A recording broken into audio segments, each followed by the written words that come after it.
Hello, wonderful people, wherever you are in our glorious world. I wish you well, wherever you happen to be this day, evening, or night.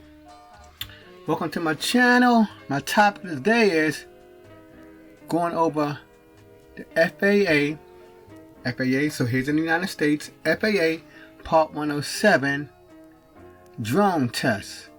I made a series of videos because I want to break them up in small components. If you don't know, the FAA is a 60 item, three selections, multiple choice test. For me, while I'm making this little series on the FAA drone test, I just want to cover 2 sample test items at a time. I don't want to overload nothing.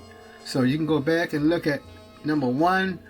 This is my 5th one, so I guess it's number 5, but I want to keep making them until I do all 60. I guess that's what's that, 12 of them? Yeah, 5 divided into 60 is 12, so I gotta make 12 episodes. So we're gonna start this, and at the end of this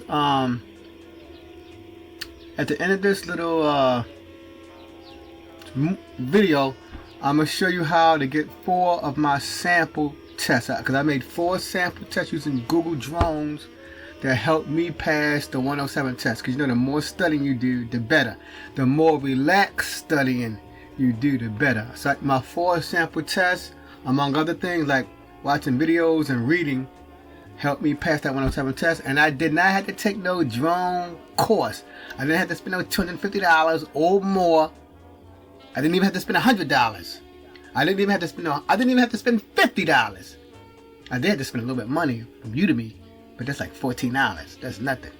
To study this. So at the end, I'll give you information how to get my 4 sample items, and if you want to, out the goodness of your heart, you can leave me a little love gift.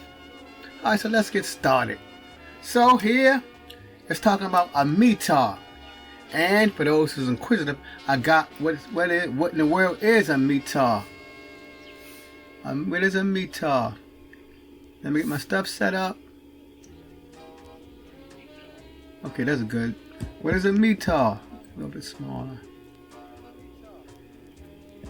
What is a METAR? So I got some information off, the web, search, the internet. A METAR means meteorographical. That's where the MET part at come in. Meteorographical aerodrome. Here's the A. MET is the A, aerodrome report, the R. So that's what a METAR is. And a METAR basically is I'm gonna read the definition here, is a format. So format means it's a little series of characters, whatever. Format for reporting weather information. So a METAR, in short layman term, like I tell my students, if you need one word to know what a METAR is, just think of weather. It just tell you weather. Now you see the METAR has a lot of information on it. Here's something right here, here, more information here, and all of this right here and this. A lot of information. So that's what 1, 2, 3, 4, 5, 6, 7, 8. At least 8 bits of information on there. I'm not gonna go over some, but I just want to get you ready for that test. The first one is this is the most important one. The K I always do with airports. Airport, that means K, and this is the name of the airport right here. B&A. The second one deals with the time, Zulu time, auto. I'll go over that. The next one deals with wind speed and direction. The next one, the most important one, deals with your visibility. And RA means rain. And this deals with like cloud cover and everything else. And different time format, I guess. I'm not a master at it, because I said I did pass the SAA, but I'm not a meteorologist. I learned about the METAR. I passed the FAA test. I took it 3 months ago, but I did pass it. With a good score. Not perfect, not pathetic, or not a marginal pass, and I passed like in the middle. I passed with a decent score. So let's go over this METAR, and I'm gonna give you a, oops, I erased too much there, didn't I? I gotta be careful with how much I erase. Gotta be careful. I just want to go over the important things on how to take a test. You know, there's always methods to take a test. I'm just going to give you a shortcut how to answer this particular METAR. Oh, and one more thing too. METARs, I guess you don't care what country you're in. Whether you're in Japan, Africa, Asia, Europe. They got their versions of a METAR. So every country, if you're taking that drone test, there's going to be some type of METAR on there. All of them have it. So, here's the simple one right here. Let's look at number one. Oh, look at this. Here's the METAR. I'm not going to read it out to you, but I just want to show you how to do it. The first one say 17 SM, 28 SM, 4 SM, and that's the key right there. And a METAR, because when you take the FAA drone test, one of the answers is no unknown, no identified. Every sample item on the FAA test, it has an answer. So I see SM, lowercase SM, SM, SM. So I go right up to my METAR. I know my answer better have SM in it. And here it is right here. SM, and the number 4 is in front. So my answer is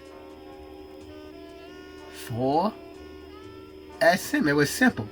I just used test taking skills. All of them, 17, 28, 4, all of them have the SM in it, but it's lowercase SM. And up here, it's a uppercase SM. Uppercase, but it's still, regardless, SM. That may be one of the little tactics how to throw you off. Yeah, they may throw you off like that. Doesn't matter if it's uppercase or lowercase, it's just SM. But that's the one way they may throw you off, by making one of them uppercase, then the answer is lowercase, or maybe vice versa. Okay, so we got that out the way. Let's go down here to the next one. If I can do this easily. Let's go down here to the next one. Okay, this is a more wordy now. More wordy. The more word it is, the more complicated it is for a person. Alright, you have received an Outlook briefing from flight service through this right here. I never, you know, when you're a drone pilot, you may not be using this stuff, but you still gotta take it because like this for aircraft information. The briefing indicates you can expect a low level temperature inversion.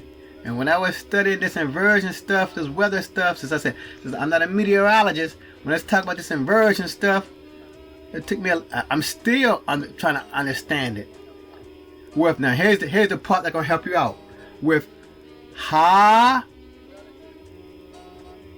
relative humidity.